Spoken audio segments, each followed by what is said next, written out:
Welcome everyone to the 2015 Quaker State 400 at Kentucky race review, where I recap what went down in this race, tonight's race, and uh, what happened leading up to the weekend, and some thoughts exiting this weekend, and basically a look ahead to next week's race at New Hampshire. So, as I've been doing for the past several race reviews, I'm gonna just state my thoughts right here. I thought this race, I would place it inside, maybe not for me like my favorite race or the best race this season, but I would put it probably in the top five, or maybe even to get more, or to be more specific, top three. Like, to me, in this race, like, I think that this is what NASCAR fans, most or all NASCAR fans, want to see. We want to be seeing a lot of passing going on, especially in the front of the field, which has been a major criticism with the previous rules package, which I'll get into rules packages in a second.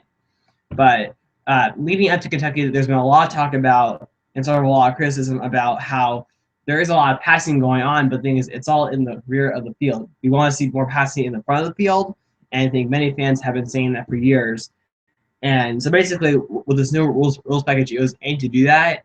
And so basically, after once I heard those changes and heard what those changes were going to bring, and etc., I all of a sudden got excited for a Kentucky race again, which had not happened really ever since 2011. Because overall, my personal opinions about Kentucky was that leading up to this weekend, Kentucky is one of my least favorite tracks, and I think it's one of the worst tracks NASCAR chooses to go to, not just in the Sprinter Series, but in just NASCAR period. I just have really never really ever loved this racetrack at all.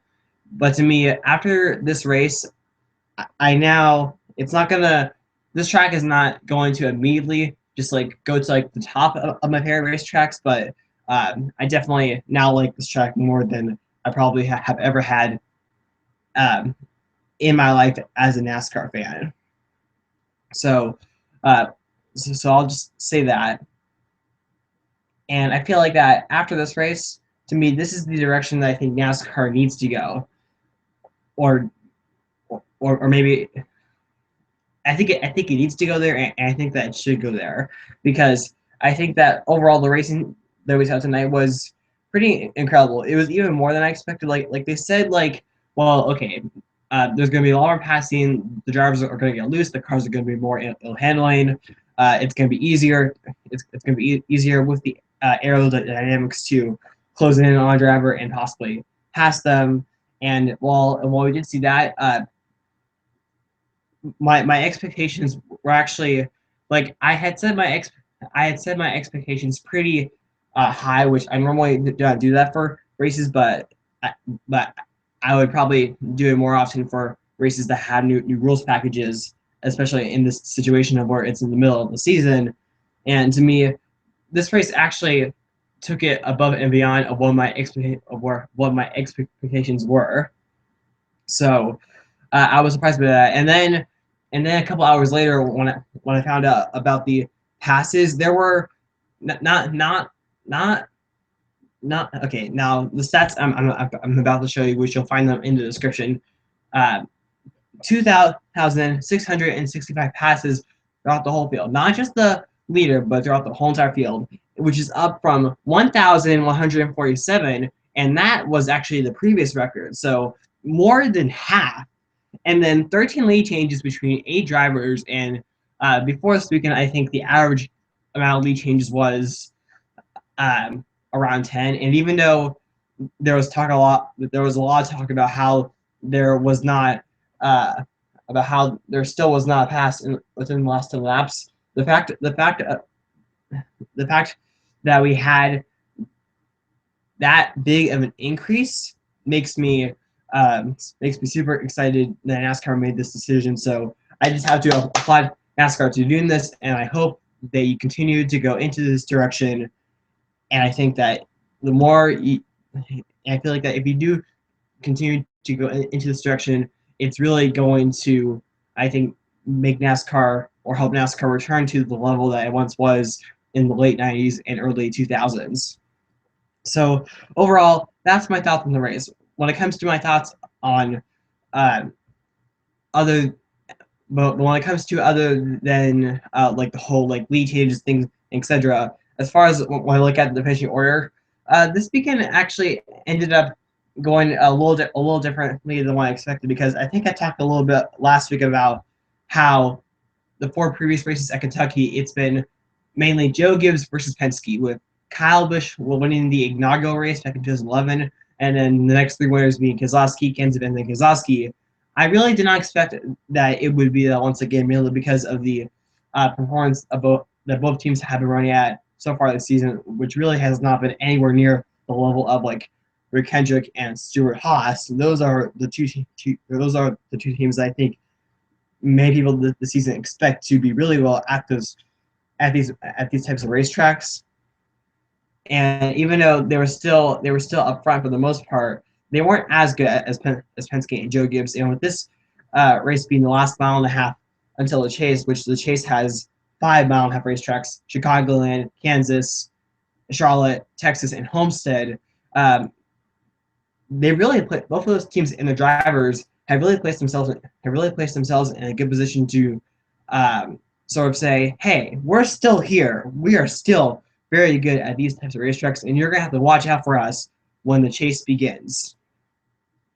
And overall, this weekend, I was also pretty excited because this was a weekend where I felt like that we saw drivers either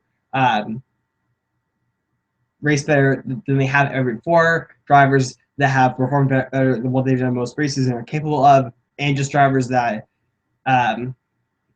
but also had somewhat of its fair share of drivers that struggled, which I did not expect that. Like, for example, like the drivers that impressed me the most was, I think probably the most impressive, even though he finished outside the top 10, was Turbine. He actually had a top 10 car. David Reagan, even though he finished 18th, he had a top 5 car at one point in the race.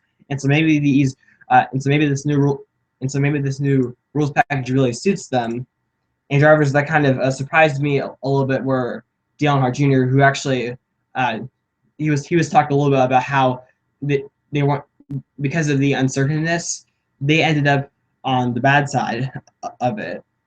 I would eventually get into a run-in with another popular driver, but I'll get into that in a moment. Casey Kane also kind of shocked me. I thought he would actually perform a lot more better, but he finished 27th. But I'll get more into finishing positions in a second later on. And now I'm going to shift my focus to what happened before Saturday night, because there was a lot. And so I mentioned the rules packaging. I mentioned the rules packages. Man, I can't say things properly. So I mentioned the new rules package for Kentucky. Well, on this past Tuesday, it was announced for even more racetracks. So I think I talked a little bit about last week or the week before about how they were testing for Darlington, or was confirmed for Darlington. But Darlington, so basically, more NASCAR announced more rules package changes for other racetracks, and those racetracks are Darlington, Richmond, Indianapolis, and Michigan.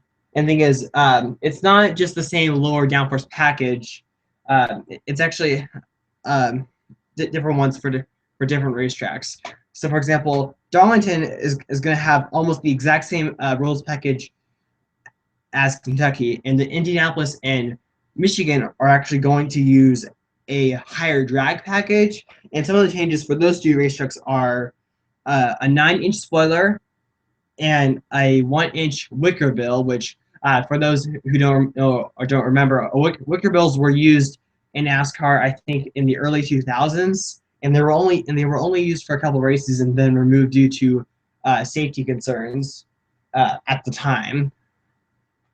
And honestly, to hear wicker bills at Indianapolis and Michigan after knowing more about them, so basically, I think what wicker bills do is that it's sort of like, I think it like creates this like air in the racetrack, in the racing group, where if you're behind someone, you can quickly like suck up to the driver in front of you, and then be able to make a pass. So in that case, if this is true, and you could probably look it up yourself in case you're still confused. But uh, the way I'm hearing this, we could be in for sort of an Indy 500 style racing where it's like the driver gets out ahead, but then quickly is going to lose the ground because the driver behind him is going to get a good run in the draft and pass them for both Indianapolis and Michigan. I feel like honestly that is really good to hear, just because I feel like those two races, like not races, those two tracks could really use some serious improvement in its racing, especially with Indianapolis and how much it has really suffered when it comes to attendance. So that's what I have to say about that. Oh yeah, and also more changes for those two tracks is that basically like the body of the car is also going to be a little more like the Daytona and Talladega cars, but I'll probably talk a little more about like that rules package once those races actually come up, which won't be too long. Like I think Indianapolis and Michigan are about a month from now as of this being streamed. But anyway, back to the rules packages for Kentucky and Darlington. So I'll probably say the exact same thing once Labor Day comes around, because that'll be when Darlington comes around. It is so Kentucky.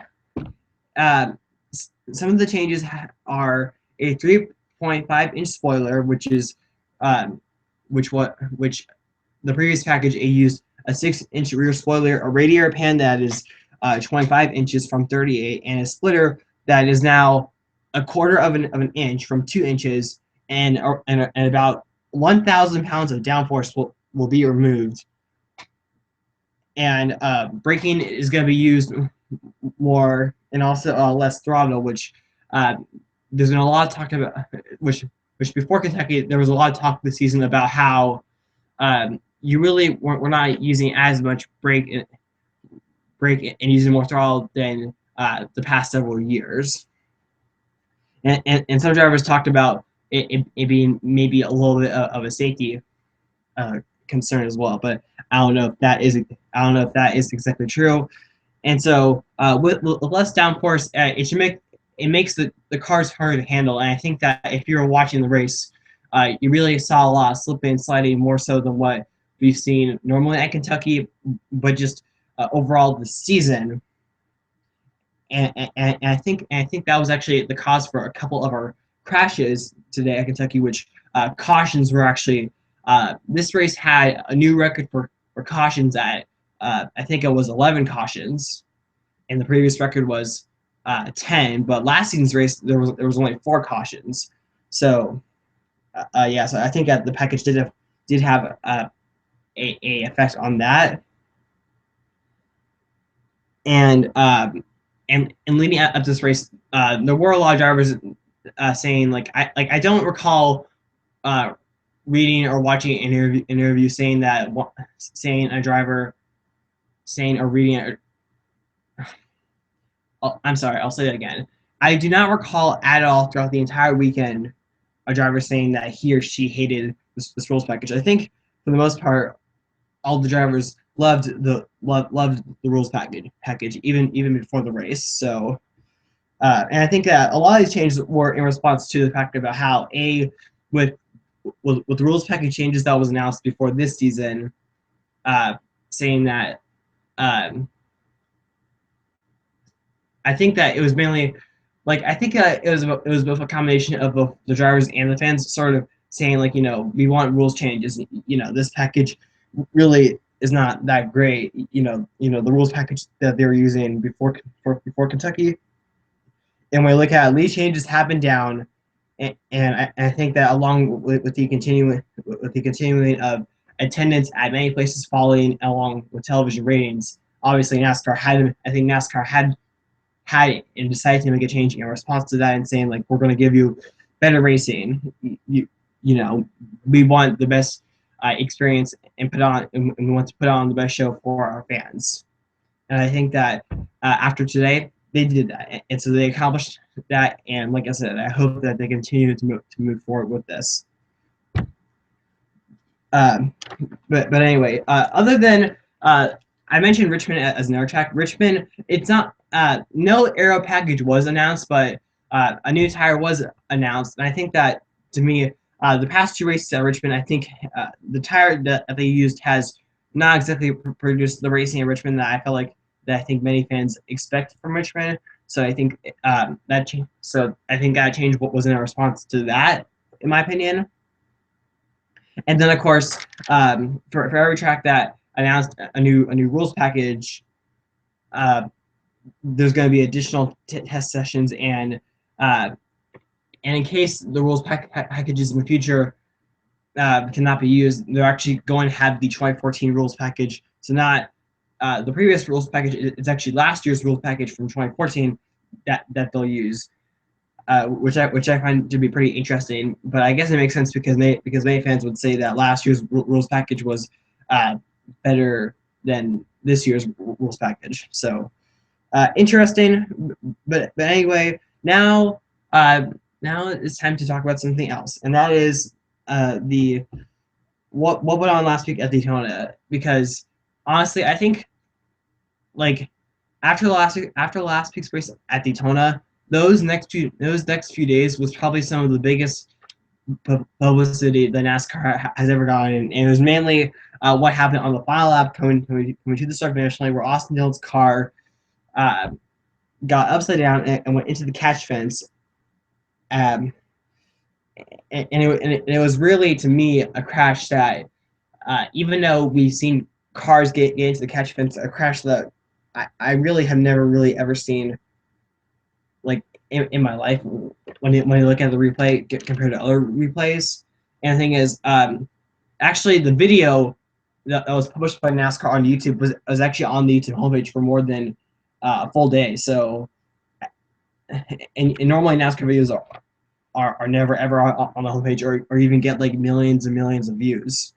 And obviously, safety was talked a lot about, and many drivers asking for changes. Like I think Austin Dillon was like the biggest advocate in saying like, well, I think that we should slow these drivers down, but I think that we should slow these cars down. But actually, a lot of fans, based on like some of the polls that I read, such as like NASCAR Race Day and NASCAR Race Hub, said that there shouldn't be changes at all. And I think that any fan that voted for no changes probably thinks that this was probably just a coincidence or just rare or just like a rare event, So I found that pretty interesting as well. And I think that chances are, whether it's changes to the catch fence, changes to the racetrack, changes to the car, whatever, a change of some kind, I think, will be made. And now it's time to talk more about this weekend. So before cars even got on the racetrack, there were a couple of driver changes, and this is the first time I'm really going to talk about this. But chances are, I have a feeling that it was talked about earlier in the season, but I missed it. Reed Sorensen will replace Brendan Gaughan, and actually, it was announced, I think, earlier today, that Brendan Gaughan would part ways from Premium Motorsports. And I think to me, chances are the biggest reason is because Brendan Gaughan and the team have not performed that well at all. I think that they have DNQ'd in like half of the races that they have attempted, and even when Brendan Gaughan does make the show, it's generally not that great of a performance, with I think a best crew finish of 28th last week at Daytona. And so because of that, Reed Sorensen, who used to drive full time for 3 seasons with Chip Ganassi Racing, was called in to replace Brendan Gaughan. And there's no word yet whether Reed Sorensen will be back behind the wheel for the remainder of the season, or anything else like that. But we'll just have to see. And also another driver change. So when the entry list was announced, it was announced that Jeff Green will be driving the 30, but then Travis Kloffel wasn't announced the driver, and chances are probably for the exact same reason, not exactly having the speed that I think that they wanted or need, And also today was also for one driver their Sprint Cup Series debut, and that was Will Kimmel who is the nephew of 10-time ARCA champion Will Kimmel. Not Will Kimmel.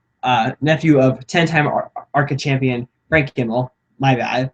So, um, so I just want to point out that, and even though he finished 38th, I think that for him and for the team, that's what I think you would normally expect uh, from a driver like Will Kimmel and a team like Go Fast Racing. I think it's called. Is that what's called? Yeah, that's the team. But overall, I think that when I first heard about Will Kimmel making his Pickup Series debut, and when I looked at his history in like the Xfinity Truck Series, only 1 truck start and 5 Xfinity starts. So part of me does kind of think that, well, did you give him the ride just because he is just because he does have the last name of Kimmel, and I kind of hate to think like that, but to me that's what part of me like wants to say, because to me I feel like that. I think as none of his trucks, I think his 1 truck start and his 5 Xfinity races have generally not been that they've not been great at all. In fact, I don't think any of them has a finish inside the top 20. So just kind of interesting. But hey, maybe it was like Go Fast Racing's way of saying like, well, if your dream is to make this Pickup Series, we'll make it happen. So maybe that's why that decision was made. But like I said, I do not know for sure. And now I'm going to move on to something I always hate talking about: rain. Rain was a big topic leading up to this weekend, and basically like, so there was so the original test session to test out the rules package for the first time was Wednesday, but rain canceled both sessions, and then they tried Thursday, but then that did not end up working, and then later a 1 practice session and qualifying for the Pickup Series had to get canceled due to rain. But the thing is, it wasn't just that. Leapers was a key word used a lot leading up this weekend on all 3 days: Wednesday, Thursday, Friday. And basically what I guess leapers are is that they're basically like holes or just small cracks in the asphalt where water, especially after like a big rain shower, escapes the racetracks, it escapes through the racing surface and then spreads out throughout the whole racing surface. And it was actually it was talked about a lot in the truck and Xfinity races as a big concern, but really not ever in the in the Pickup Series. I almost said something else regarding another type of video I made, so my bad.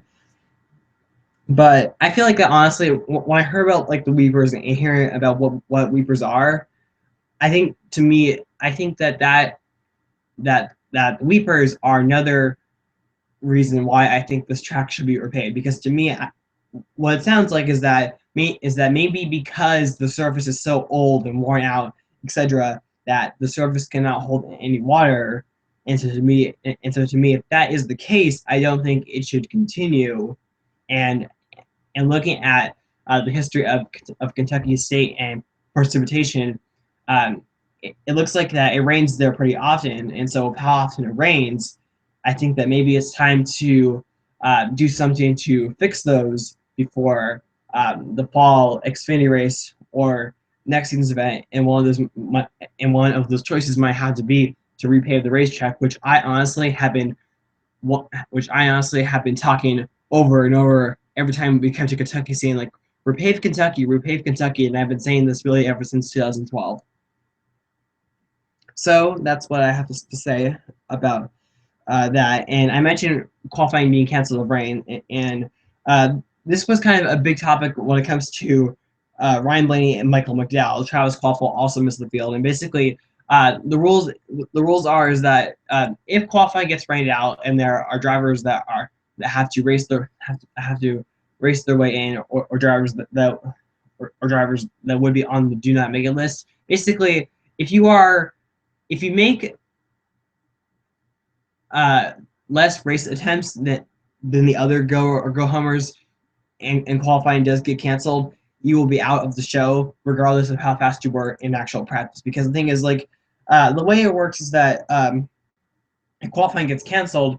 Time field is set by practice times, but if you're a part-time team or one of those go homers, um, your your your factor on whether you make the show or not is determined by your race attempts and not by your speed. Which honestly, I kind of think that that's pretty stupid to be honest. Just because I think that well, I might be maybe a little biased or whatever is the a word that I'm looking for because I am a fan of Ryan Blaney. But to me, if Ryan Blaney is like if Ryan Blaney is like 16th fastest and like the drivers that he's racing in order to get in the show, like Sorensen, Jeb Burton, and other drivers, if he's faster, then I feel like that regardless of how many race attempts he's made, he should still be in the show.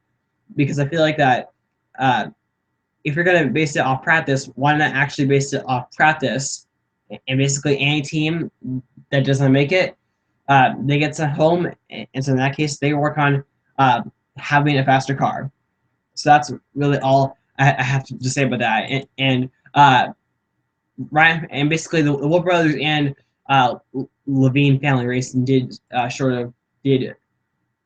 express their anger and disappointment on Twitter, which was a pretty big topic on Friday when this was all going on. But anyway, because qualifying was canceled, it was determined by practice speed, and Kyle Larson, who won first practice, which that practice was actually rain shortened, so it only lasted 49 minutes. He would start on the pole, and then alongside of him would be Brad Keselowski, and then to round off the top 10, Gordon, Logano, Truex, Johnson, McMurray, Hamlin, Kyle Busch, and Dale Earnhardt Jr. And then Larson would go on to win the second practice, and the second practice was actually added to get more practice on the rules package, and that eventually replaced qualifying, which I feel like that was kind of maybe a little bit of a controversial decision in my opinion, because I felt like that maybe they could have found some kind of way to maybe have both the qualifying and the practice, but that's just my opinion. And so, like I said, Larson won the second practice, and then alongside him was Keselowski, Logano, Hamlin, Kurt Busch, Austin Dillon, Kyle Busch, Dale Earnhardt Jr., Jimmy Johnson, and Matt Kenseth. So anyway, and so with Wednesday and Thursday being so with the test sessions on Wednesday and Thursday being canceled, and really not a whole lot of time on Friday, there was kind of even more uncertainty about how this package would work, especially since there really was not really ever a situation where there was like 25 plus drivers on the racetrack all at once. So there was really not a whole lot of like a race feel, more so like just like a qualifying feel, But anyway, coming to the start finish line, we were green at Kentucky, and no threat of rain. The sunshine was actually out for the first time all weekend on Saturday, and it was talked a little bit early, but then died down later on. And Keselowski immediately grabbed the lead from Larson exiting turn number 2. And Keselowski, whether it is the Cup Series or the Xfinity Series, he has won one race at Kentucky every year since 2011. And so I think that made Keselowski a pretty big favorite entering the weekend. And so Keselowski will grab the lead. And the Brad Keselowski, he would already have a 2-second lead by lap number 10. And by this point, some of the biggest droppers in the race were Truex Jr., Dale Jr., and Austin Dillon. And then it was a 2-second lead from Brad Keselowski by lap 16. So Keselowski, it looked like that he was very good early. And I think Keselowski, maybe if the race had started earlier, it would have been more of a day race for him. Because it seemed like that his car was just much more better in the daytime than it was in the nighttime, by the looks of it. And then already, actually just before the first caution, Matt Kenseth was reporting alternator issues, and to me, he was really the only Joe Gibbs driver, even though he would go on to finish fifth. He was really the only Joe Gibbs driver that I think had some issues, and that was the issue that Matt Kenseth was having. But then he would catch a lucky break with the caution coming out on lap number 1. So it was a battle in the rear of the field between J.J. Yeley and Josh Wise. J.J. Yeley slid up the racetrack. He might had either just slid in by himself or maybe got aero loose. But regardless of how it happened, he slid up the racetrack here into Josh Wise. Yeley would save the car. Josh Wise smacks the outside wall with the right side and right rear, and his day would be over. And actually, it was talked a little bit about in the Friday practice because I watched it.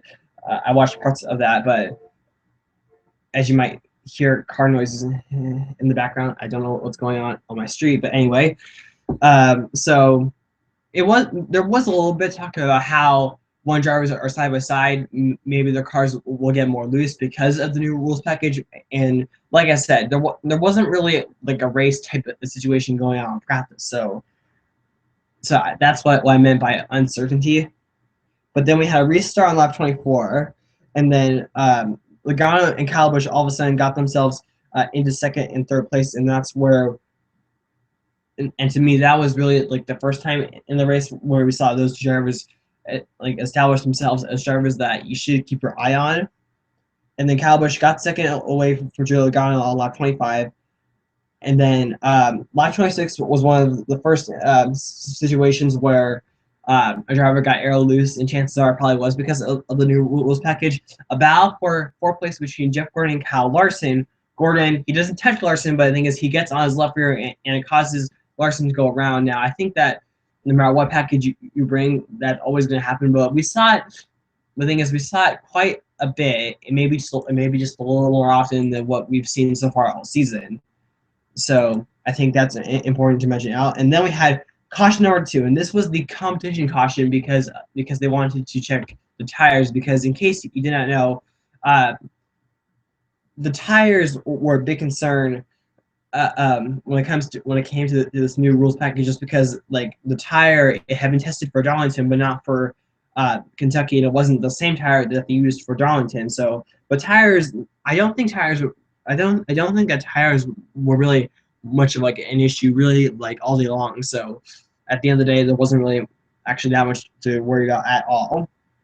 But anyway, coming off a turn, coming off of pit road, the race off pit road was Kyle Busch, Denny Hamlin, Logano, Larson, Gordon, Johnson, Kenseth, Truex, Reagan, and Tony Stewart. That was your top 10 exiting pit road. And then Keselowski, he left the pit road in a lot of position, but that was because everyone in front of him. That was because everyone in front of him took 2 tires. He was the first driver with 4 tires. And then we had a restart, lap 36, with the 18 restarting on the outside. And I think that every time we did have a restart, the first place driver always took the outside. It just seemed like the preferred line, especially into turns 1, 2, where you don't want to be up top, you don't want to be on the middle. You don't want to be on top, you don't want to be on the bottom. You kind of want to be right in the middle. And when I restart on the outside, you position yourself to be in that lane perfectly most of the time. And anyway, so Kyle leading, Logano moves into third, and then Keselowski made his first of what would be several charges to get himself back up into the front.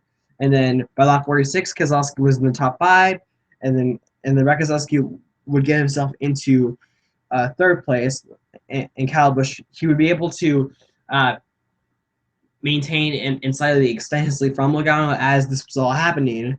And then Keselowski, he got himself into second by lap 62, and then by lap 71, Denny Hamlin, who was running up front at the time, started sliding back right here, and then had to come down pit road on lap 71 because of it.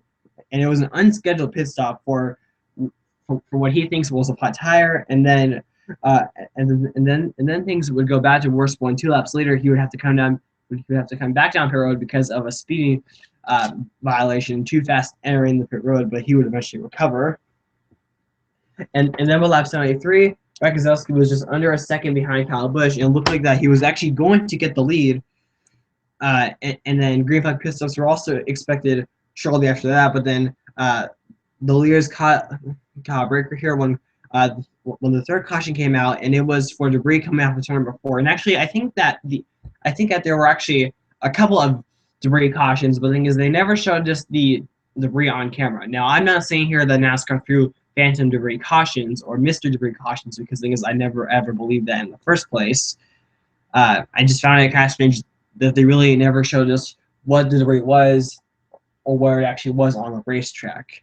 But anyway, pit stops lap 83, and then the top 10 exiting were Kyle Busch, Logano, Keselowski, Truex, Kenseth, Edwards, Harvick, Kurt Busch, Darrell Regan, and Kyle Larson. All took 4 tires, and then most notably on this cycle of stops, 48 had to make an extended pit stop, and they were, I think, like inside the top 10 just before this happened, and that would cause them to fall back to the last driver on the lead lap. And the thing is, from there on, he really was not able to really gain a whole lot of spots until a couple of cautions later, I believe.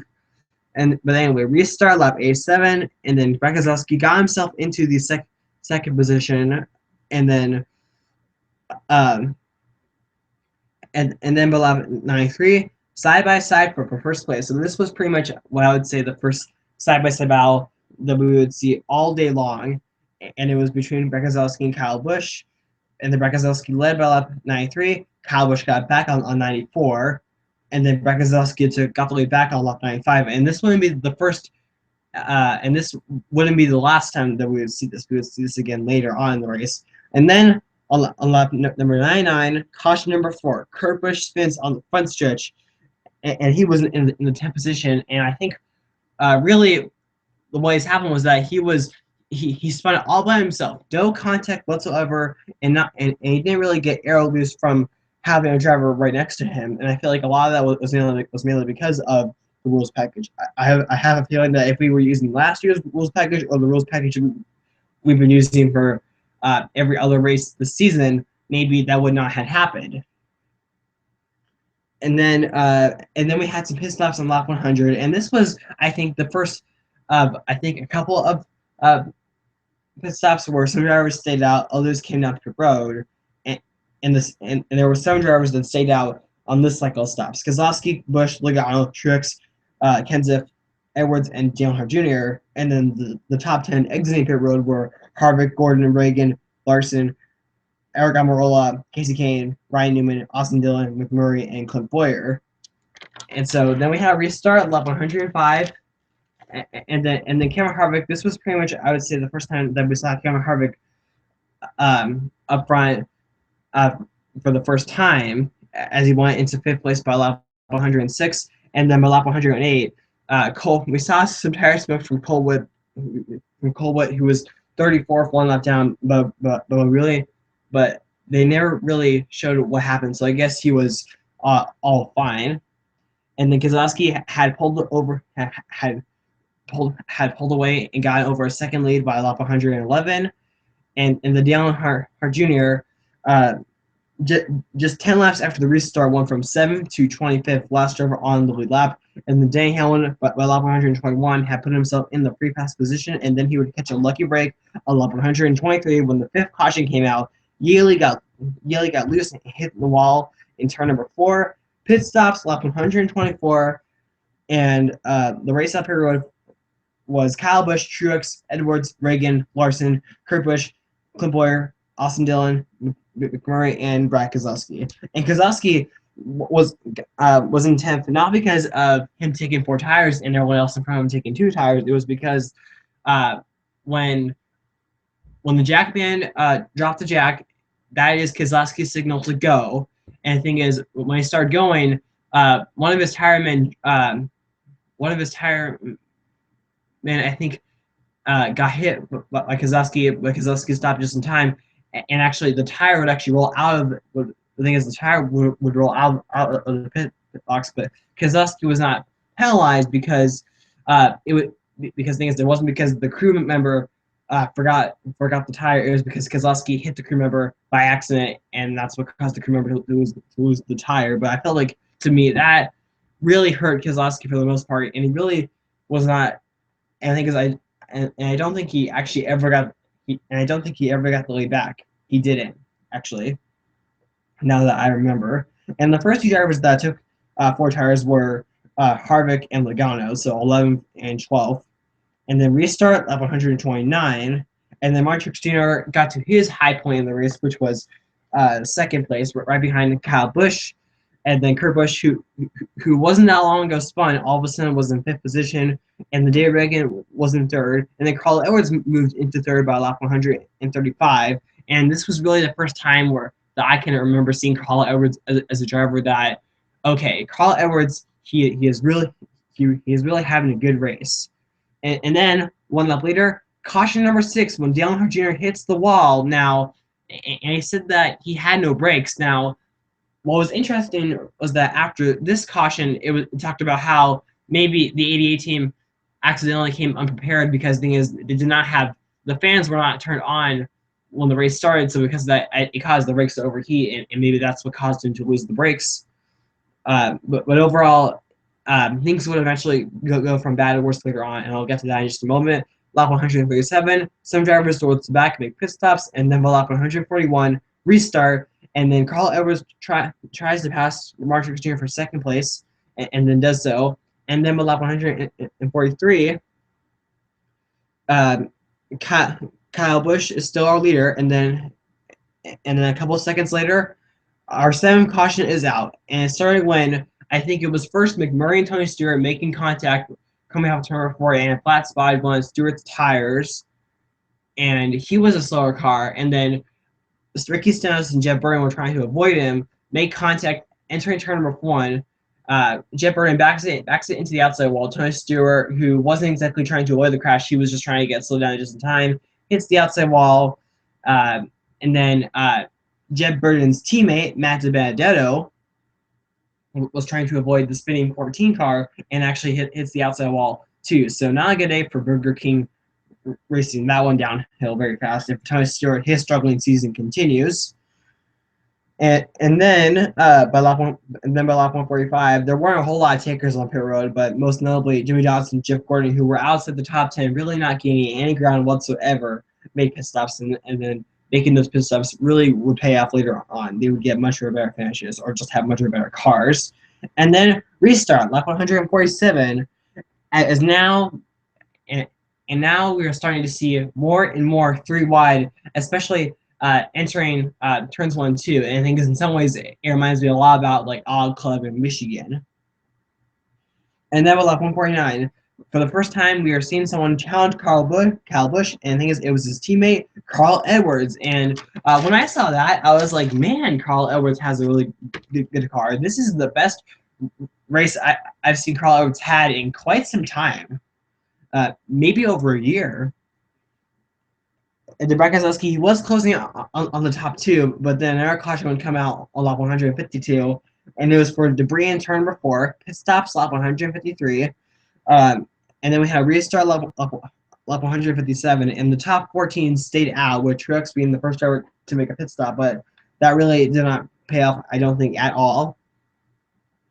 And then by lap 159, this was the only time I saw 4 wide a couple laps after a restart, and it was between Clint Bowyer, Trevor Bayne, Jeff Gordon, and Jimmy Johnson, battling for 6. And then by lap 161, Carl Edwards, he was staying with Kyle Busch for a second, but then he would start losing ground because it just seemed like that every time after a restart, it would take a while for Kyle Busch's car to really start performing good, and then once his car, and then once we got long, and once the green flag run went longer and longer, that's where his car would really perform great.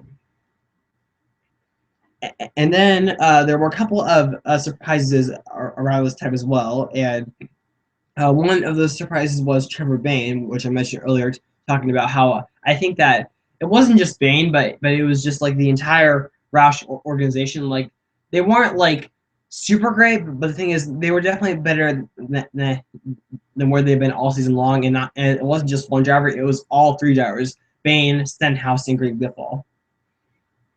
And then Brad Keselowski, who was actually one of the drivers who made a pit stop under the last caution, he was really the only driver who could like make a pit stop, take 4 tires, and then actually go somewhere and make up ground. No other driver, to me, was really able to do that. And so Brzezinski, he was moving up. I think as Kyle Busch, he still had a good lead over Carl Edwards. It was 1.5 seconds, and then about 181, third through sixth was all within a second, and then Keselowski would get third a couple laps later.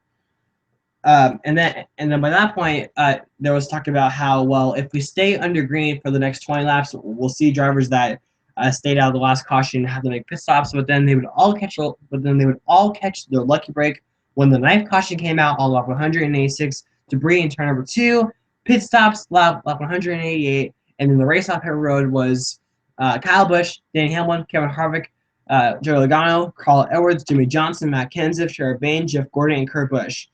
And everyone took 4 tires. Ryan Newman stayed out, and I think one of the reasons why I think he might have been doing that was just to gain 1 extra bonus point, because he came into this weekend I think 15 points. But the thing is, he's the last driver currently on the he has the last chase slot if the chase were to start next weekend. So Newman has to try to get every single point he can. And that strategy would kind of work. But anyway, restart lap 192. Kyle Busch takes the lead away from Ryan Newman easily, heading down into turn number 2. And then Joey Logano, this was kind of, to me, the first time in the race where I was like, oh, wait a second. Kyle may not end up running away. May not end up running away with this thing. I mean, look at Logano right here. He has a strong car too, and Logano is a 3-time Xfinity winner at Kentucky, and one of those 3 wins includes his first win ever in a NASCAR series. Period. And then by lap 195, now this is domination. All 4 JGR cars were inside the top 6, and then Kyle Larson nearly got into the wall up on 97, and then Danny Hamlin got by Logano into second, and then was half a second behind Kyle Busch. And it wasn't that long ago where Hamlin had to make a pit stop and then got penalized, and then was low as and then his low point in terms of positions was I think 41st. So Hamlin made a great recovery. And then lap 202, Brad Keselowski is passing Jarvis once again. But the thing is, he's starting to run out of time. And then by lap 204, Kyle Busch then started pulling away from everyone else again. And then Brad Keselowski, he is still the fastest car. And then by lap 207, caution number 10, Danica Patrick spins and turns something forward. But the thing is, when we checked the replay, we would find out that Patrick had to get out of the gas because the thing is, her car got a little out of shape. And then Dale Earnhardt Jr., who was right behind her and who had no brakes, could not get slowed down just in time and hits the back of Patrick into the outside wall with the right side. And then her car goes down in the grass. And I think that she was running maybe around like 22nd, maybe, something like that. So it wasn't like that great of a day. And actually, under caution, Danica Patrick would actually give Junior a little bump, saying like, she didn't like that. But the thing is, at that point, she did not know why Junior couldn't get his car slowed down. So the thing is, I understand her anger, and the chances are, even though this probably is not going to be a thing that will carry over into the next few weeks, it is kind of interesting to see two of the most popular drivers in NASCAR all of a sudden, getting together on the racetrack and having a little bit of like a feud. And then pit stops lap 208, and I think these would be the final pit stops of the day. And then the top 9 took 2 tires, with Harvick being the first driver before in 10th position. Denny Hamlin, Kyle Busch, Carl Edwards, Joe Logano, Matt Kenseth, Brad Keselowski, Kyle Larson, Tara Bain, Austin Dillon, and Kevin Harvick. And then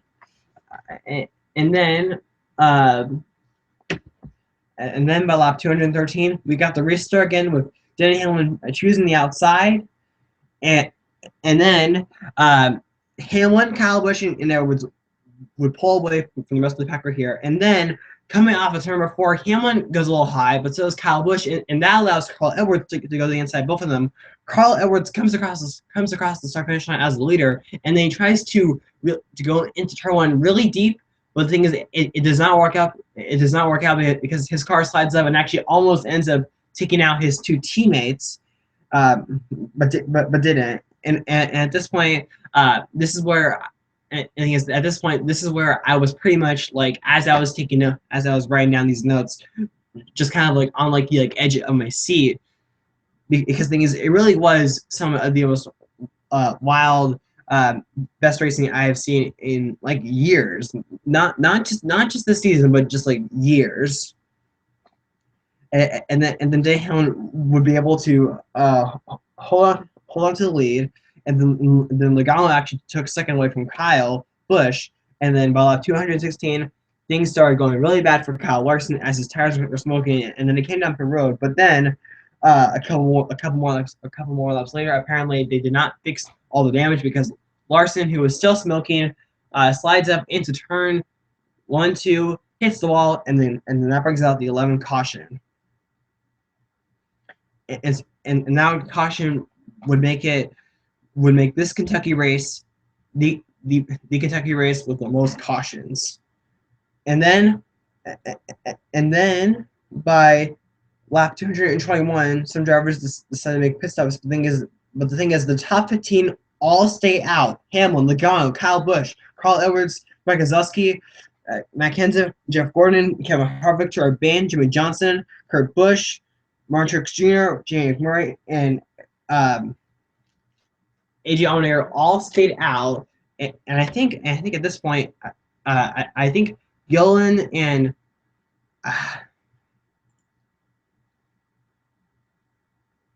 I think that Gillen and Ryan Newman were the first 2 drivers that had the freshest tires, but it really would not make too much of a difference. Restart lap 225. Denny Hamlin is still the leader, and then Joey Logano was able to take the lead away from Hamlin, coming off of turn number 2, as Hamlin would have to go to block Edwards. And then by lap 226, Kyle Busch was now in second place. But the thing is, for the next several laps, it looked like that Kyle Busch was not going to be able to pass Joey Logano with how late it was in the race. But then all of a sudden here, Kyle Busch, he decided to change his line by around 240, and then later I would find out that in his previous interview he said that he was sort of experimenting earlier in the race when he was leading, and then he was like, well, he'll use the outside lane as sort of like a backup, and then he used it, and then that would end up being a great decision because then he started really in Logano, and then we'll have 243. Kyle Busch had cut the lead down to half a second after it being almost 2 seconds about 10 laps earlier, and then by lap 246, some of the best racing we've seen this season, but like I said, in years period, because here's what happened. Coming off of turn number 4, look, Kyle Busch goes lower here, then goes to the inside of Joey Logano, gets the leader here, but then entering turn number 2, a lap 247, Logano goes to the inside of Kyle Busch, passes him back, and then once again, 1 lap later, Kyle Busch goes to the inside of Logano right here, and the thing is, I'm having a hard time remembering like the last time we really had the kind of situation of where it's like whether one driver was faster than the other driver, they actually swapped the lead a couple of times.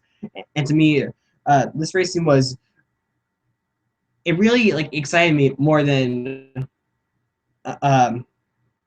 really more than most NASCAR races I've really ever seen, but really like the first time in a long time that I really saw this type of racing, and I was completely enjoying it.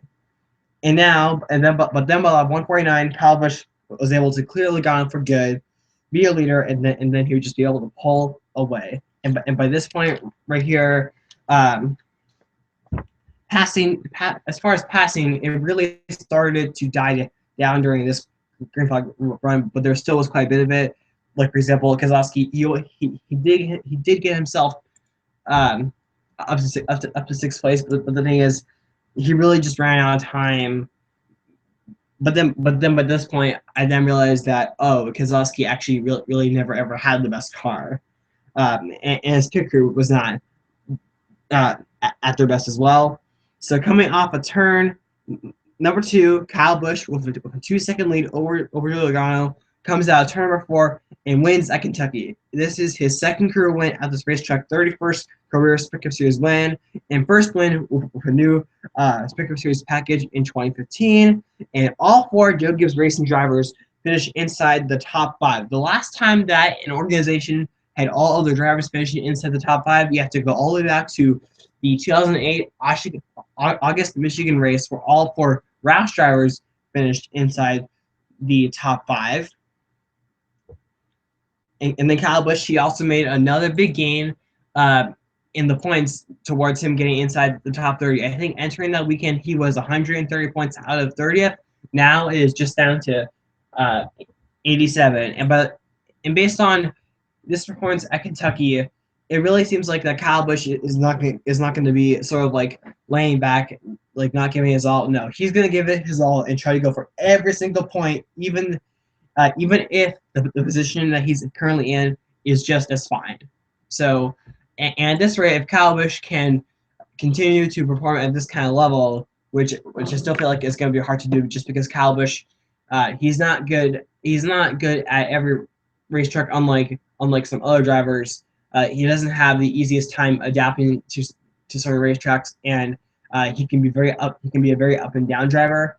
But if Kyle Busch can be able to continue these types of finishes, he's going to be into the top 30. Probably by, I don't know, maybe Michigan, Watkins Glen. He could easily be inside the top 30. Even weeks before Richmond. I think that it is highly possible.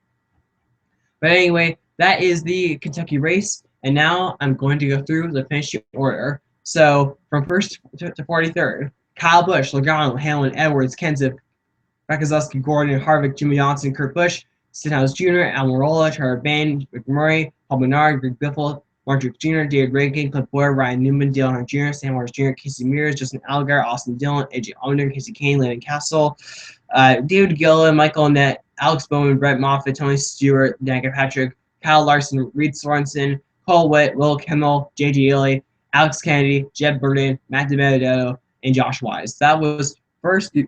Before first, I wanted to try something a little different, and now I'm going to go through which drivers impressed me, surprised me, and then drivers that made me sad or disappoint me. And I think that when it comes to drivers that made me a little sad or disappointed, I was honestly expecting quite a bit more from drivers like Casey Kane, Kyle Larson. I think those drivers were rank upon the top of my list of drivers that I expected to finish like a lot better the more they ended up being. When it comes to other drivers, I think that some would say that Tony Stewart made them sad or disappointed, just because you might think that like this package might end up helping Tony Stewart and what Tony Stewart might need, but it really just didn't show tonight at Kentucky. And as far as drivers that impressed me or that I was surprised, I mentioned the performances of Trevor Bayne and David Ragan, even though they didn't exactly get the finishes that matched where their cars actually were. They still both impressed me. I think also, well, and even though Kentucky is going to be the only track that Jeff Gordon will never score the victory unless he decides to come back here and race again, which I think is highly unlikely. to finish in the top 5 in every single Kentucky race that he's been in. I think that's something that I think Jeff Gordon should be very, very proud of.